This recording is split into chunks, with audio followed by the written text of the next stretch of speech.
You're broken down and tired of living life on the merry-go-round, and you can't find a fighter, but I see it in you, so we gon' walk it out. Move mountains, we gon' walk it out and move mountains. Hi, I'm Ariana Brazier, a second-year English Literature PhD student at the University of Pittsburgh. I'm also the third vice president of the Rankin, Mon Valley, Pittsburgh section of the National Council of Negro Women. At the University of Pittsburgh, my research is at the intersection of race, now childhood, and homelessness. And I'm particularly interested in characterizations of homelessness and also about agency in children experiencing homelessness and housing insecurity.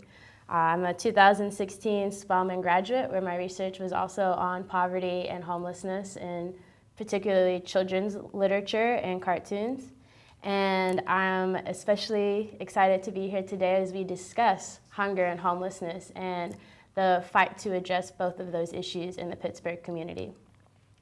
So, the National Council of Negro Women is a coalition comprised of 200 community-based sections in 32 states and 38 national organizational affiliates that works to enlighten and inspire more than 3 million women and men. Its mission is to lead, advocate for, and empower women of African descent, their families, and communities, as you can see on our beautiful flyer. NCNW was founded in 1935 by Dr. Mary McLeod Bethune, an influential educator and activist. For more than 50 years, the iconic Dr. Dorothy Irene Height was president of NCNW. Ms. Ingrid Saunders Jones was elected chair of NCNW in 2012, ushering in a new era of progress and growth for the organization. NCNW's mission is to lead, develop, and advocate for women of African descent, their families, and communities. Again, I'm so excited to be here today as we have representatives from the Community Kitchen Pittsburgh, Urbankind Institute, and hopefully, should our co-host join us, we'll have someone from Consortium for Public Education. I invited them to come speak with me about hunger and poverty in Pittsburgh as part of our section's observance of the National Hunger and Homelessness Awareness Week. So, a little information about the week. National Hunger and Homelessness Awareness Week is held each year, the week before Thanksgiving. This is a time for us all to start to think about what we are thankful for, a perfect time to share our compassion with our neighbors who are experiencing homelessness and work toward a world where no one has to experience hunger or homelessness or poverty. Hunger Homelessness Awareness Week offers the chance to contribute to a national social movement. The National Coalition for the Homeless's aim is and always will be to eradicate homelessness by solving the root causes of it. We, with the National Council of Negro Women and the National Coalition for the Homeless, are aiming to ensure that our activism is bringing light to the issues, is pressuring lawmakers, and we're bringing home America together. So first, we have Khristina Gardner. So Khristina Gardner from Ohio Wesleyan University, she graduated from there in June of 2015, receiving her Bachelor's of Arts in Sociology, Anthropology, and Black World Studies. She also minored in Women and Gender Studies. After working full-time as a baker and a barista for a year and a half and as a part-time server, Khristina decided to take a second gap year to dedicate to service. Public Allies Pittsburgh has given her the opportunity to perform direct service to children, as well as the opportunity to immerse herself with the school faculty, staff, and the overall culture of the schools that she services in both the outside and greater Pittsburgh area. Community Kitchen Pittsburgh, has welcomed Khristina with open arms into her education department, where she carries out the role of education and outreach specialist. Some of Khristina's roles include teaching both in-school and after-school cooking classes with children ranging from grades K through 12, introducing nutritious foods that they may have not tasted prior to class, as well as altering the ways in which somebody's favorite unhealthy food is prepared to make it just as delicious but even more nutritious. Excited about being in an environment with like-minded individuals, Khristina hopes to gain insight about how nonprofit organizations function. Through this service, Khristina hopes to become more confident with her public speaking, more stern with her wants and needs as an educator, and more knowledgeable and well-versed about the issues of hunger and the lack of accessibility to affordable and nutritious meals. While Khristina is unsure about where things will be when her service term comes to an end, she's very passionate about children and hopes to one day run her own child care center with an Afrocentric-centered mission in mind. All right. Children are our future, and it's very important for them to know the history behind who they are in order to navigate the unique world in which we live. Khristina strongly resonates with the message that the Sankofa bird carries. It is not wrong to go back for that which you have forgotten. She hopes to one day become a role model for those who need a little extra push towards loving themselves unconditionally, which includes embracing both the positive and negative experiences of those who dreamed of being where we are today. So this is Khristina. Hi, Khristina. Hi. And we also have with us Miss Aarika Ransom. So before joining Urbankind, Aarika graduated from Winston-Salem State University and has since been promoting community engagement and activism through organizations like Planned Parenthood, People for the American Way, and the Fund for the Public Interest. She hopes to utilize her prior experience and build upon it in the Pittsburgh community and to combat gentrification in both an equitable and sustainable way. Through her position as a public ally for Coral Pittsburgh and community engagement facilitator for Urbankind, she will be charged with the delicate responsibility of building and sustaining community initiatives in Homewood and Hilltop neighborhoods. In a society where wealth and income is concentrated in few hands, she will work long-term to support and affirm the civic voice and the influence of the displaced. So, Aarika, how are you both today? Doing pretty well. Good. Pretty good. Happy to have you here. So thank you for being here, coming and talking with us. So we've shared your bios. Is there anything about yourself that you would like for us to know? You can go.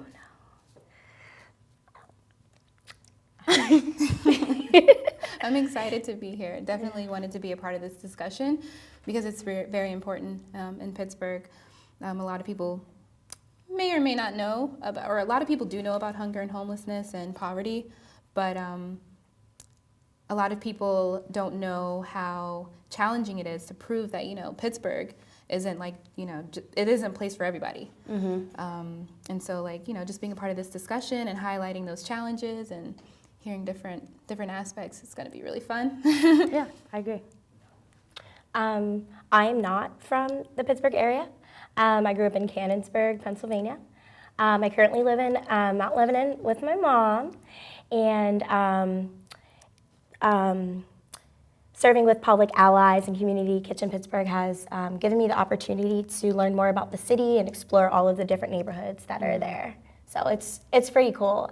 Yeah, I hope that some of your explanations will come up in conversation. I also noticed that you are not originally from Pittsburgh, Aarika. Where are you from and what brought you here? Yeah, so I was born in Michigan, raised in Atlanta, and then went to school in North Carolina. I know, there's a lot going on. So what brought me here to Pittsburgh, well, Philly first. I was working with Planned Parenthood and I ran a campaign office there, and then in Pittsburgh I did the same thing. And then I thought, well, Pittsburgh is less intimidating, so it's a cool starter city, and I really enjoyed the activism and the people, and then a lot of the causes. It was super woke at times, different communities, so I moved. Yeah, I could see that. I keep learning about how many nonprofits are in Pittsburgh. Yeah, so I see there's a lot of work to be done. Exactly. Khristina, would you like to tell us more about your work at Community Kitchen Pittsburgh? Yeah, absolutely. At Community Kitchen Pittsburgh, I am the education and outreach specialist. So I specifically work with children as well as potential volunteers there. So I do travel to different schools for both during and after school programs where I teach, little kids how to cook. Simple recipes from fruit and yogurt parfaits to kale, green pepper, and onion quesadillas. Oh, wow. Yeah. Some little kids, they come in and they say that they hate vegetables, but then they leave and they love it, which is pretty cool. Yeah, I need to be in your class. Yeah, so that's the work that we do, but we do have some other really great programs at Community Kitchen Pittsburgh that I'm sure we'll talk about a little later. Yeah. So do you feel like your work as a server and a barista before have allowed you to like come into this space with a different perspective in terms of food and cooking and preparation? I would say so. I think especially being a baker and working as a waitress, I have had experience in the kitchen, and so I was a little bit familiar about some of the safety practices, as well as, like washing your hands and handling food like that. So it's a little different going from, being in Mount Lebanon, Pennsylvania, to working in the city. It's just kind of like completely different. I don't know. It's a different culture. I would say it's a completely different culture. Yeah, it makes me think a lot about income and just accessibility for food a lot. Yeah, that's interesting. What about you, Aarika, and your work at Urbankind Institute? Yeah, so mainly at Urbankind, what I do, it's around, I do a lot of like data analysis and trying to help sustain community initiatives by collecting like the voice of the community from like any citizens that are willing to come out and share their voice. So at the end of the community meeting, you'll see me over there typing up really quick, like a lot of information, just mainly from like different quotes and things that we've captured during discussions, or even different surveys or like any type of group projects that we assign to different community members. So through those discussions that my organization will facilitate, we just pretty much try to bring the community voice into these neighborhood plans. And so it's like super, super important aspect of neighborhood development plans because, it's kind of missing at times, and some organizations don't know how to really get that. They don't know how to capture that. So that's what we specialize in. We specialize in making that connection and bringing them into the plan so that it's sustainable and that we can engage them. So that's one part of my work, is the data analysis. I'm also working to build connections with organizations that like to come into communities and help out. Currently working with, I'm working as like a liaison for a mobile app project in Beltuver. So I'm working with professors at the University of Pittsburgh, School of Social Work, and School of Information Sciences. And we're just engaging the youth of Beltuver by empowering them to learn how to create mobile apps and then design one for the Beltuver neighborhood. Wow. So it'll be tested and used next year by the majority of the community members. So it's going to be like really, really engaging, and then also something that they can take with them through life, so sustainable. Right. Did you say age group? What age group would be making apps? So this mobile app project is for youth ages 14 years and older. We'll do about 8 to 10 or more, depending on what the turnout's like and just how they're feeling about it. So that's what we're doing. Wow. And do you feel like your work or even your experiences outside of Pittsburgh have been able to contribute to the work you're doing with Urbankind now? So yeah, like it all kind of prepared me for what the bigger picture was going to ultimately bring. All of my work has been centered around community engagement and making connections with individuals in the community and just trying to learn them and learn how I can be of assistance, being an ally to a bunch of people if possible. So anything that I've really done has been centered around that. And I'm just thankful for those experiences because now it makes this experience more real. And I'm sure twice as effective too. So, Khristina, can you define what hunger and food insecurity looks like in Pittsburgh? Absolutely. That's a great question, and also very loaded too. So to me, I would say that food insecurity means having to depend on, different food banks, food shelters, churches, after-school programs, to provide them food, which is all really great, especially if, there isn't access to food. But that also, I would say, it makes people lose their kind of independence on being able to provide for themselves.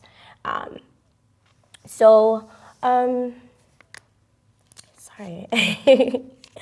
I would also say that food insecurity is also about food choices being limited as well. And, if there are certain people who can't afford the food that they really like and kind of have to settle for different types of food. So from my experience so far, that is what I have gathered from food insecurity. Wow, I never thought about the limited food choice part. Yeah. Yeah, we always talk about, I was always informed that food insecurity looks like someone who doesn't necessarily know where their next meal comes from, but I never thought about how much of a factor being able to choose what that next meal is makes a difference. So does hunger and food insecurity look differently for children than it does for adults? Absolutely not. In my opinion, I would say it's the same, if not greater. A lot of people I know in my family growing up, sometimes we didn't always have everything. So my mom would always make sure that me and my sister got fed first before she fed herself. And that's also something that she does today too. Like, she'll make dinner, make sure that, me and whomever eats, and then she'll sit down, which is awesome. And that's also something that we teach the kids at the schools that we go to kind of wait until everybody gets their food and eat it together, which is really nice. Yeah, that does make a difference. Yeah. Wow. Thank you. So Aarika, Urbankind's mission mentions, quote, the effectiveness of our people-centered engagement strategies and the innovative holistic thinking behind our research and policy recommendations, end quote. What exactly is people-centered engagement strategies, and what does innovative holistic thinking look like for you and for your organization? Yeah, that was another good question, really filled with a lot. So Urbankind's mission, when they state holistic thinking, it's all about when trying to create understanding on issues. We look at problems with many different lenses. One that's inclusive of different types of issue areas. So example, education. If you're noticing, if you're studying education or you're focusing on an issue pertaining to education, you're not just looking at education outcomes, but how these issues intersect with other issues, like quality of life in a community, and how that would affect things like test results or things like attendance and things like that. So that's how Urbankind conducts their research. They think about the bigger picture, not just, okay, let's focus inward, on these different aspects of an issue. So it's really, it requires a lot of seeing the bigger picture. And then you can even go as far to say that they throw in philosophy and these deeper things that some people may not consider. I know that when it comes to the people-centered engagement strategies, recently Urbankind has been collaborating with many organizations for comprehensive community plans. So in Hazelwood, we prioritize collecting the voice of community members to improve the implementation of neighborhood plans. We also help to facilitate and conduct different difficult discussions in the community in order to expose developers to useful insight about what the community really wants. So we do this game called, it's not a game, oh that's bad. It's not a game, it's a group, it's like a group interaction kind of exercise, and it's called Prioritize and Compromise. So it's getting a large group of individuals to see different values and then place them in highest priority to lowest priority.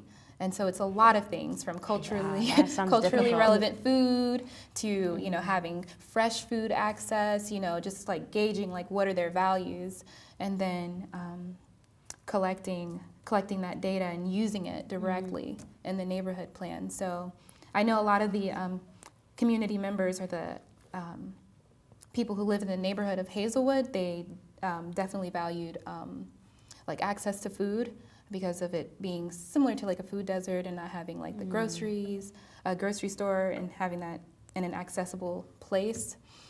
So that's a huge concern. And if, a developer comes into a neighborhood and doesn't really notice that, right, and they don't really hear that's like top priority, then, they could potentially just miss out completely. right. And that's what creates that disconnect, so. Do you feel like developers are usually receptive of the information that you're compiling? It all depends on like their motives, because when they come in and they have this, intention on, bringing in more families and moving or creating more job opportunities, sometimes they're not moving with the people that right. they're, developing around. So it's like you want to constantly remain mindful that, people will be displaced if you do something that's going to like not go along with what is already happening. So that's one of the things that I've been able to observe, just in Homewood and Hazelwood and Larimer and all these neighborhoods that have all these different things going on. It's consistent, like a lot of similar issues through each neighborhood. So. Right. I can completely believe that. That leads me kind of to my next question for you, Khristina. I was going to ask about demographics of your clients, and what does it mean to provide access to healthy food? What does that look like for the communities you're serving? Awesome. So some of the demographics of the clients, I would say specifically the children that we serve. Most of them qualify for free and reduced lunch programs. These kids are also receiving 3 meals a day, which they are provided. They get them in school. Community Kitchen does provide school lunches as well, which is pretty cool. Yeah. So I would say for some of the adult programs that we have, Community Kitchen really aims to bring in people who have barriers to employment, which is really cool. Yeah. They have a lot of different like workforce development strategies going on, as well as bridging the gap. Or the bridge to employment, bridging the gap. Bridging the gap to employment. Right. We do have some people that work at Community Kitchen or serve with us who have recently been released from incarceration or are finishing up. So that's really cool. Yeah. I really love that Community Kitchen, I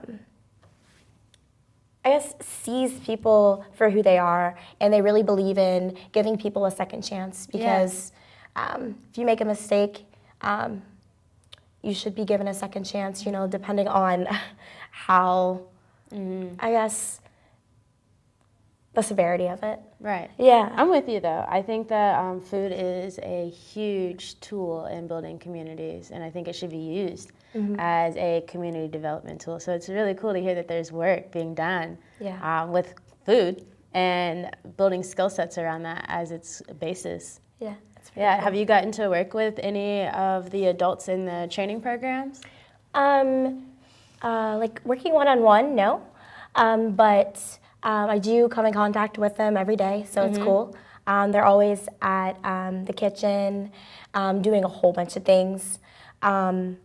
So it's pretty cool. There are different, let me see, like, I don't know how to put it, but sorry, I lost my train of thought. Take your time. Can you ask me that again, please? Yeah, I was asking if you get to work with some of the adults in their training programs, and you were saying that you get to come in contact with them every day in the kitchen, but you've not had the opportunity to work with them one-on-one. Yeah. So when you come in contact, is it usually via like conversation, or are you watching them cook? Or? Yeah, it's mostly conversation. We all have lunch together, which is really cool. They usually prepare lunch, and then we all just eat together. And I'm trying to think. I've recently been working on my Surf Safe. Surf Safe? Surf Safe. Is that a Surf Safe? certification? Yes, my Okay. Surf Safe certification.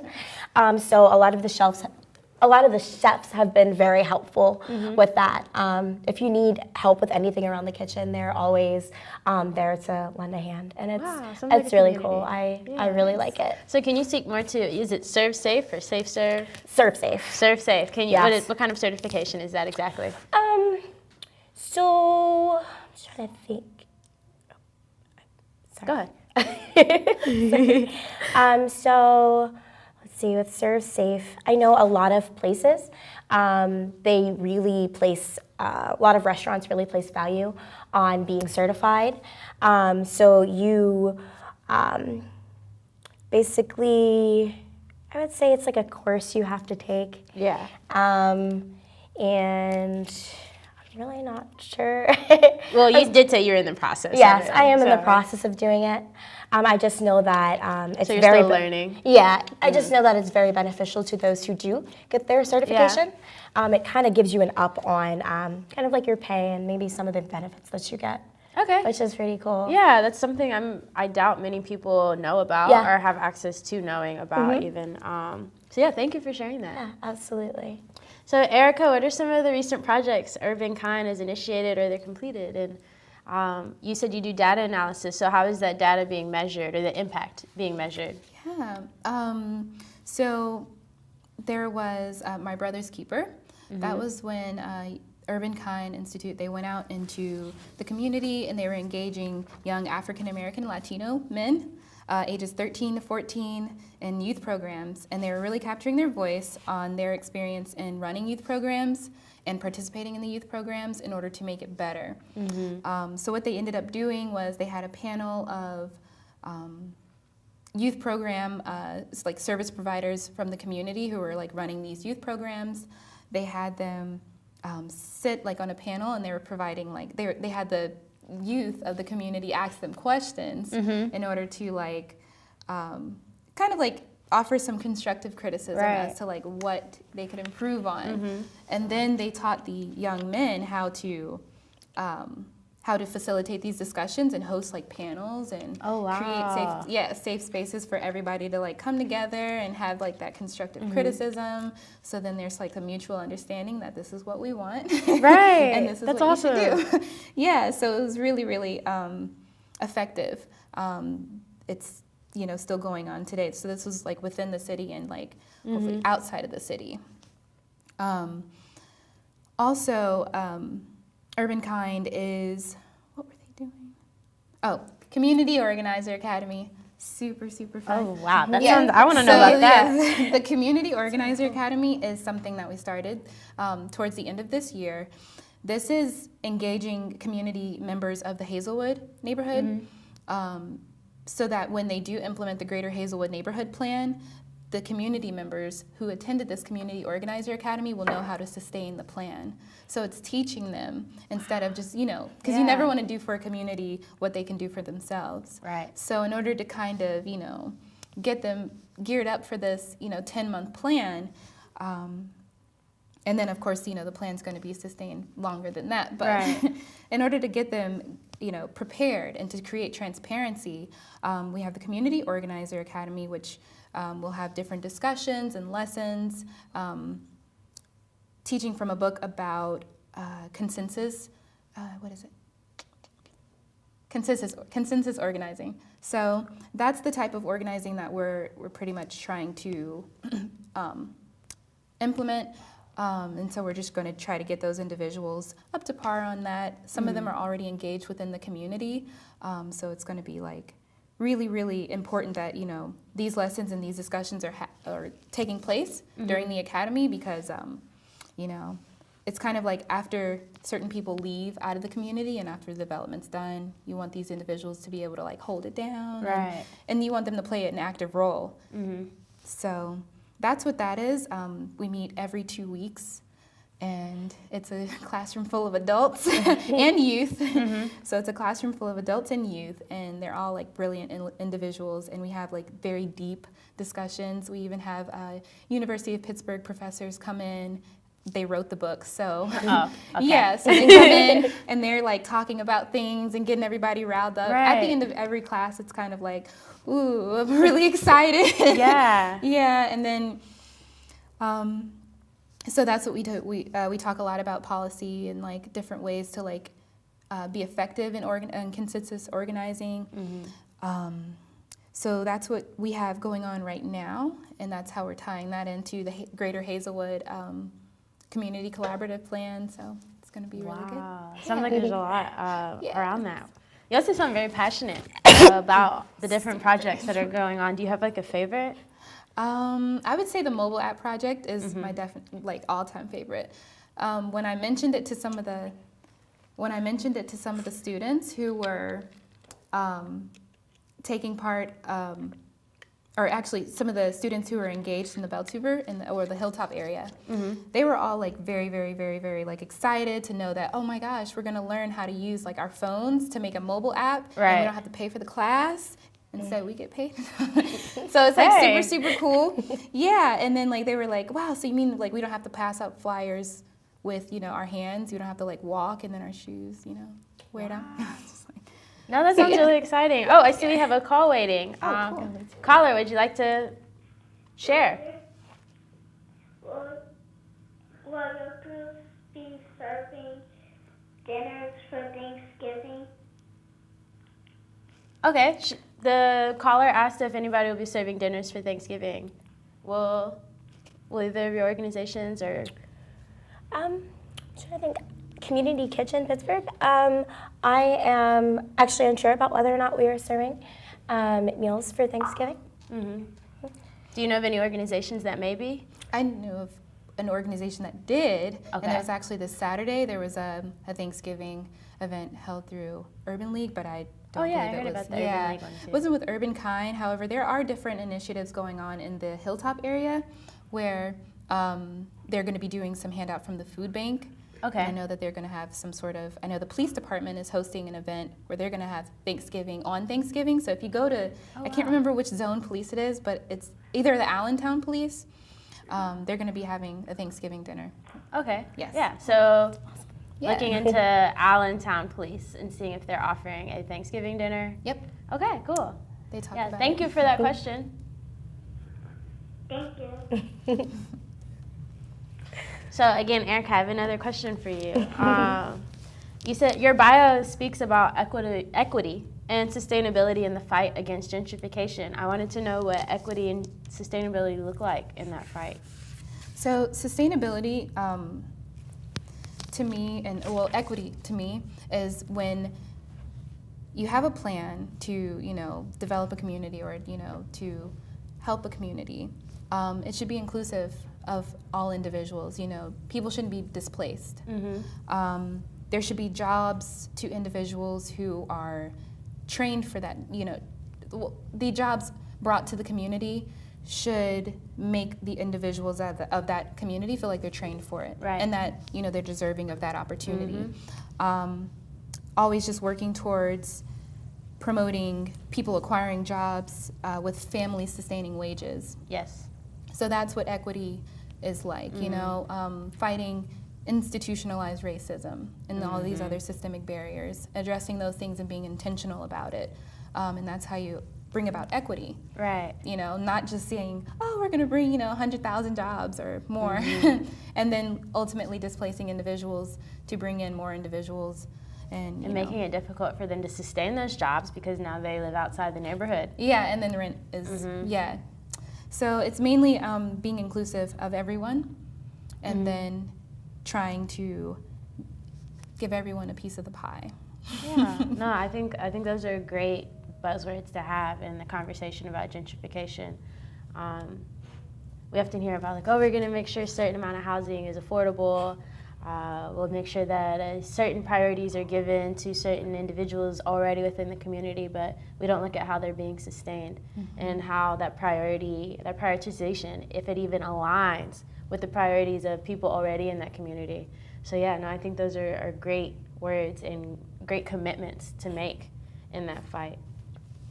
Khristina, I know that the community kitchen offers a variety of programs for adults and children. Are there actually any programs that are collaborative between adults and children? And if so, like what do those programs look like? Alrighty, awesome question. So we do have those programs available. I would say more so in the education department, which I am a part of. We are currently trying to figure out a program that would work well with, we're working with some of the Propel schools in the city. So with Propel Northside, we want to do like parent child workshops so that they can cook together and just do like, I guess just like some family bonding and just, I don't know, sometimes that encouragement from just like somebody that's older and who cares for you, and cooking is just always really nice. So we do have those programs available. So yeah, that's pretty cool. Do you feel like in your work you've gotten a chance to get to know like the children that you work with? Yeah, I would say that I've definitely got lots of personalities. Oh my goodness, the personalities are, oh my goodness, they're just so great. They're so unique. It's so nice. They get really excited to like see me and Chef Emily. And when one of us, whenever we're not there, they always ask where we are, which makes you feel really good. Yeah. Because, you know, I would say with any job, you know, sometimes at the end of the day, you might leave feeling like, you know, you didn't impact a group or you felt like you didn't do your job. But I don't know, working with Community Kitchen Pittsburgh and just like finishing up, you know, the after-school cooking classes and just going home, just, I don't know, it just makes me feel really good. And that I am impacting them. Yeah. Like, there are foods that they want to go home and cook for their families. Oh, that has to be so exciting. It's so exciting. Especially as a parent, right? Oh my goodness. Oh, you want to make dinner? By all means. With green peppers. Yeah. Oh, we have another call. Caller, would you like to speak? Yes, hi. My name is Ebony. Hi. And I'm calling from the Hill District of Pittsburgh. Okay, hi. And I just wanted to, I wanted to first just commend Aarika and Khristina and Ari on your commitment and service to ending hunger and homelessness. I think it's awesome. Thank you. I have two questions for you. One question is for, talks about the vegetables. I know as a young kid I used to hate vegetables. I hated eating peas and green beans. And so when you walk in and you tell the kids that you're going to be working with green beans and et cetera, how do you get them to like it and to really taste it? And what are their initial responses?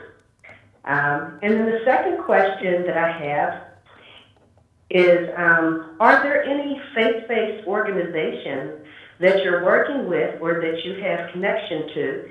And if not, how can they become involved?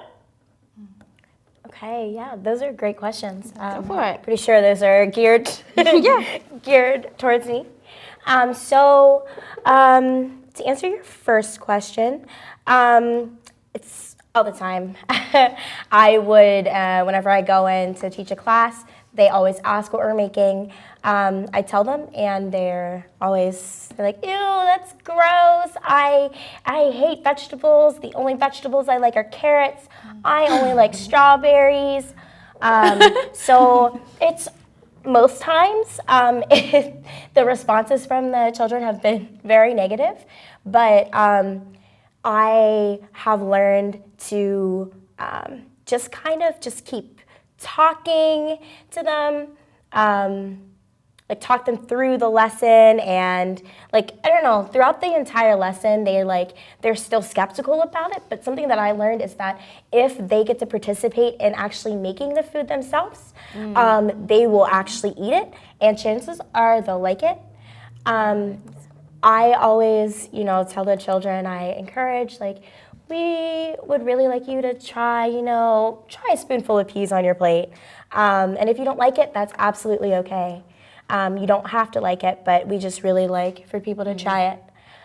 So that's just something that The education department does. Right. We let the kids be hands-on with cooking the food.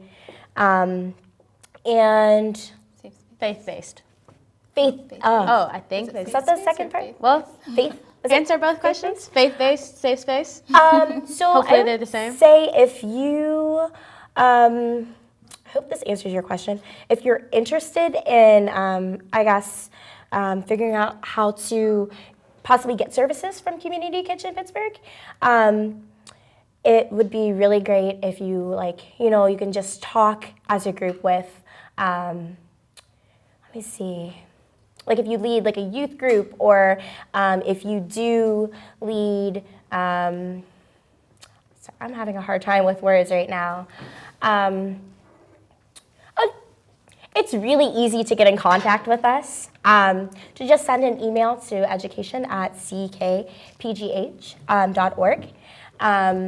We are very responsive, and we really like to work with as many people as we can. Thank you. Thank you for those questions. We have two more calls waiting. Whichever caller is first, would you like to share? Hello? Hi. Hi, good evening. I want to say that first I just started listening at 6:30 because I just got in from work. Oh, And I well. want to say you all are very, very interesting. My name is Khristina. I'm from Homewood. And I was wondering, did you all speak about the displacement of people in Homewood? I don't know because I'm just joining the show. And my second question is about the kitchen. Do you all have a cookbook out, or is there in the work a cookbook for maybe the parents, teachers, and students, their children can collaborate on, and maybe that'll make some money also for the kitchen and for the participants to learn and sell different items as well, and educate the rest of us on different recipes. I'm just going to hang up and listen to your answers. And tell you all three of you to keep up this good work. It makes me feel so good to see so many young women doing so many fabulous things. It lets me know our future is very, very bright in this world. Thank you. Thank you. Thank you. Thank you. Before we answer those questions, we'll take this call, and then we'll answer everything. So would this caller like to speak? Yes, this is James from East Liberty. Hi, James. And I'd like to say I'm enjoying your show. But I just have a question. Someone tell me what the percentage of Pittsburgh's population is considered homeless? That's a good question. Okay, thank you for that question. Though I'm not sure I have an answer, but we will address that in our conversation as we address the other two questions as well. So would you like to answer the first question, Aarika, about displacement in Homewood? Yeah, so there is a lot of important work and different things being done just to bring a voice to the individuals who are experiencing displacement right now because of all the buildings being torn down and developers coming in. I think the main focus with all these emergency meetings is to create unity within the tenants and to let them know that they can know their rights about these, places that they're living, working on things like Tangle Title. I know the Pennsylvania Legal Aid is doing some work with pro bono lawyers around that kind of thing to prevent individuals who are experiencing displacement because maybe they don't have the title on their homes, or individuals who may be under landlords who aren't really abiding by city guidelines, aren't keeping properties up so that they can keep their either their like Section 8 grants or something like that. But mainly, mainly what we're doing is we're trying to. There's a lot of work being done. Hey, Frank. So mainly, what's being done is there's a lot of work to ensure that people know their rights. Their rights about housing as renters, as homeowners, and then as all of this development is coming, making it very transparent, acting quickly, because these people are losing their homes in matters of like months, and they're not even given any sort of time, or they're given, a short bit of time for when they should get out, but they're not provided any sort of alternative as far as like a safe place for their family to go to. They have children to bring to school. So we're definitely working with those individuals, attending the meetings and making sure that we're collecting the voice and providing resources to those individuals that are there. Right. I've seen a number of flyers at the Homewood YMCA recently advertising pro bono lawyers for tenants in Section 8 housing. Yeah. So it's good to know that there are people there for the voice aspect as well, not just there to be providing knowledge and speaking to. You have people they're speaking with. Before we move forward, I want to introduce Mr. Frank Kamara. Thank you for joining us. I'm happy that you could make it. Thank you for having me. Frank works at the Consortium for Public Education, and he's gotten to work with some very cool projects recently with middle schoolers and high schoolers in specifically Allegheny County. He's been on the show. He was here last month with me as we talked about youth leadership and engagement. So hopefully we'll have a few questions for you as well about the cool work that you're doing. But before we get there, we will answer the question about a cookbook. Has the kitchen thought about a cookbook, or do you already have one? So as far as the kitchen having a cookbook, they don't have one to my knowledge, to sell, to give out. But that's definitely a good question, and also something that good fundraiser idea. Yeah, good fundraiser Especially idea. a children's one. Yeah, the kids they ask us after every lesson if they can actually have the recipe. So what me and Chef Emily plan to do is to create a little little recipe book for them of all the things that we made. But yeah, that's really great. That's a really great suggestion / question. I'll definitely bring that up. So thank you for that. And then we had another question about homelessness, specifically in Pittsburgh. I know I said that my research is on homelessness, and it is, but I've not actually had the opportunity to engage with people experiencing homelessness on the level that I would like to. Would either one of you, any of the three of you, be able to speak to housing insecurity and homelessness in Pittsburgh? Specifically like rates? No, but I mean, does it look differently here than it may in other places? Well, I know one recurring aspect of it, specifically with like veterans and their and how they're homeless usually because of just not being supported well enough by our government. So I know that aspect from state to state, wherever I've gone, has always been there. It's always been in my face. Always see homeless veterans, and that poverty rate amongst them is it's always right. It's huge. It's always going up. So that's something that I've noticed that it's like we need to support them and to find some sort of a better way to create like a rehabilitation program. I agree.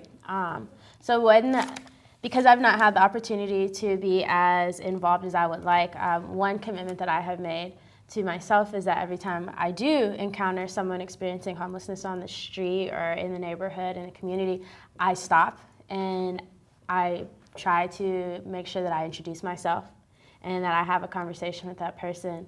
Because I know that homelessness looks differently. I know that people experience it differently.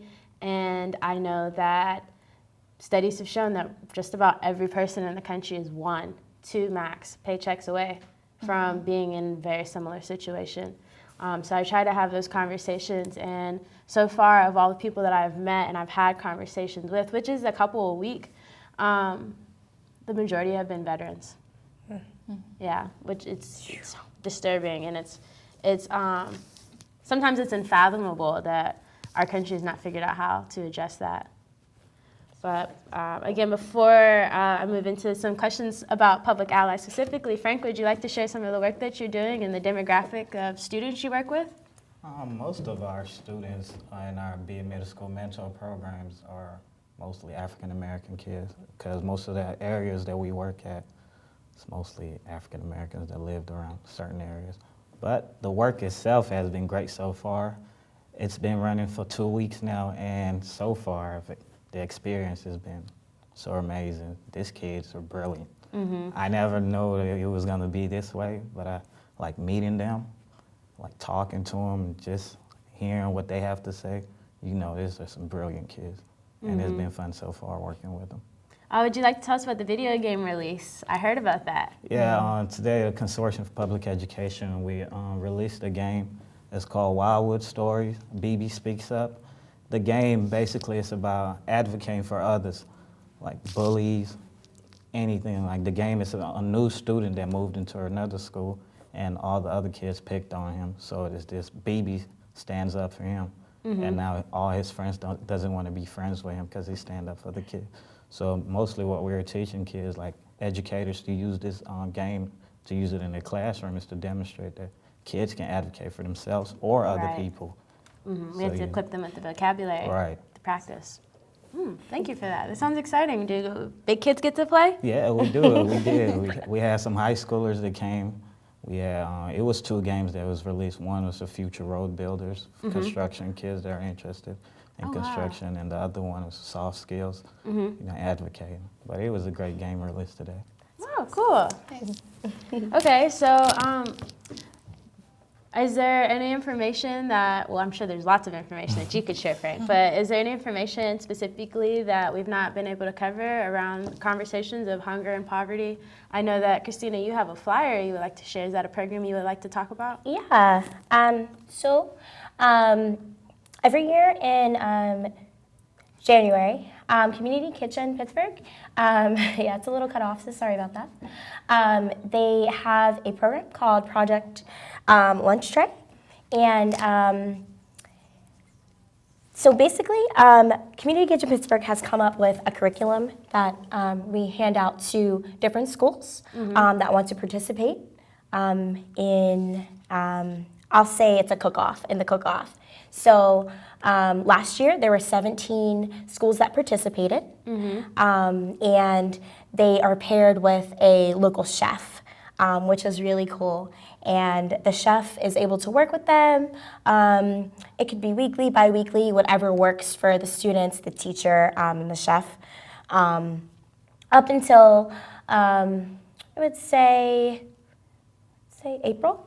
When they have the cook-off. So it's really cool. The Smallman Galley donates their space to Community Kitchen Pittsburgh on a Saturday, and like they close down their businesses.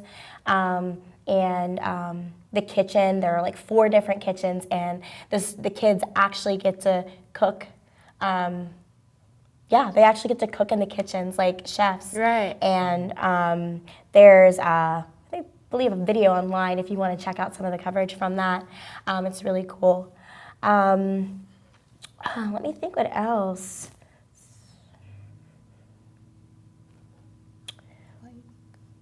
I'm sorry? Well, we can come back to you. No, it's cool. Yeah, cool. I have. Would you like to go ahead, Aarika? Okay. We can come back if it comes to mind. Yeah, we'll come back. So there is,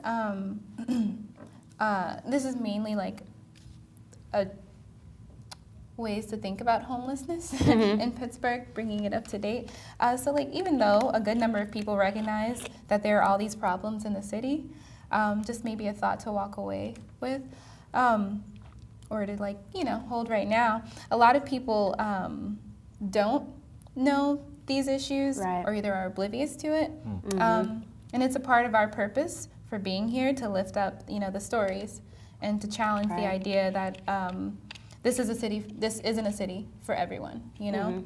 So we have to try to challenge those, or challenge the fact that they say that this is a city for everyone, but it isn't. And also, Urbankind Institute is working with Neighborhood Allies, Urban Innovation 21, and a firm out of San Francisco with PolicyLink. Oh, cool. On the implementation of equitable development agenda in Pittsburgh. So the goal of this is to develop a workforce development project that promotes people acquiring jobs with family-sustaining wages. Wow. So the number of those people who are going to like get those, or we want to get jobs, it's very, very high. I don't remember the number because it's really high. Yeah. But that's where this is going. Like moving forward, that's what you can look forward to as far as like different plans. That's reassuring. Yeah, thank you. Frank, what else? Sorry. I know that's kind of a big, broad question, but is there anything that you feel like you would like to share around these issues? Personal experience working at a shelter, what I would say is, if if you have the time, go out there, volunteer. If you see homeless people, like donate a coat or something, because Pittsburgh is cold. I'm from Atlanta, that's different, the weather compared to here. So, you know, whatever you can, make sure you recognize these people. Don't just walk by and act like they're not people, because they are too. So make sure you acknowledge them. At least say hi. That doesn't take nothing, it's free. Just say hello can make up somebody's day. I agree. One of the most asked for, one of the most needed and pressing requests from people in different shelters and even unhoused, like unsheltered homeless people, are socks. So we like to project our own perceptions of people's needs onto them, and we think their sign says that they're accepting anything, so I'll give them, you know, the sandwich.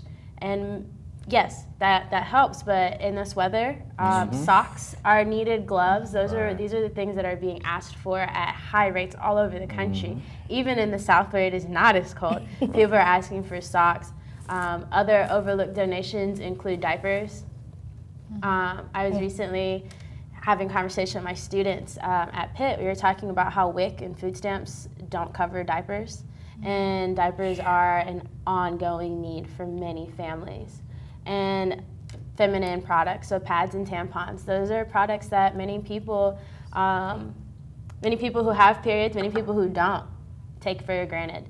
And that's something that it can be very difficult to access because it can be very expensive.